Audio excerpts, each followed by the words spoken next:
রাজ্যপাল এবং কেন্দ্রীয় শ্রম দপ্তরে ডেপুটেশন দিয়ে তারা দাবি জানাবে যে কোনোভাবেই এসআইআর এর নাম করে নাগরিকদের বেনাগরিক করা চলবে না। যারা কাজের সূত্রে পরিযায়ী হয়ে তারা ভিন রাজ্যে কাজে যাচ্ছেন তাদের নাম কোনোভাবেই বাদ দেওয়া যাবে না। তাদের অভিযোগ এসআইআর এর নাম করে এরকম বহু পরিযায়ী শ্রমিক যাদের নাম কিন্তু বাদ দিয়ে দেওয়া হচ্ছে, তার প্রতিবাদেই তাদের এই মিছিল এবং এর পাশাপাশি ভিন রাজ্যে পরিযায়ী শ্রমিকদের ওপর যেভাবে নির্যাতন করা হচ্ছে, বিতরণ করা হচ্ছে, তারও কিন্তু প্রতিবাদ জানাচ্ছেন এই মিছিল থেকে। আমি কথা বলবো যে অল ইন্ডিয়া মাইগ্রেন্ট লেবার অ্যাসোসিয়েশনের তরফ থেকে যিনি সম্পাদক রয়েছেন জয়ন্ত শাহ, তার সঙ্গে একটু কথা বলি।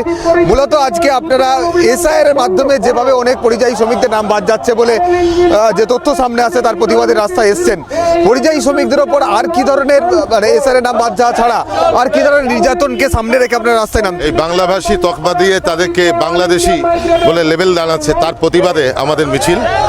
আর এসআইআর এর মধ্য দিয়ে ইতিমধ্যেই বহু শ্রমিক যারা সেখানে কাজে আবদ্ধ আছে তাদেরকে বাধ্যতামূলকভাবে নতুন সার্কুলার দিয়ে সশরীরে হাজির করবার যে নির্দেশিকা, এটা বাতিল করার দাবি করছি। এবং কোনো ভোটার তালিকা থেকে, নিজ ভোটার তালিকা থেকে কোনো মাইগ্রেন্ট ওয়ার্কারের নাম বাদ দেওয়া যাবে না, এটাই আমাদের ডিমান্ড। মাইগ্রেন্ট ওয়ার্কারের নাম বাদ দেওয়া যাবে না। সেক্ষেত্রে নির্বাচন কমিশনের কাছে কি আপনারা এই দাবিপত্র পেয়ে আজকে আমরা নির্বাচন কমিশনের সিইওর কাছে আজকে মেমোরান্ডাম দেব। রাজ্যপালের কাছে কি তুলে ধরতে চান আপনারা? রাজ্যপালের কাছে 6 দফা দাবিতে, তার মধ্যে পরিযায়ী শ্রমিকদের যে হত্যা করা হচ্ছে ওড়িশার যে সম্বলপুর সহ নানান জায়গায়, এবং তার প্রতিরোধে দোষীদের শাস্তির দাবিতে।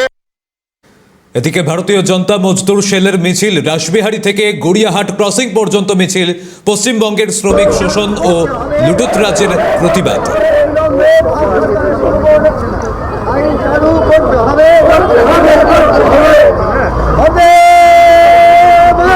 এই মুহূর্তে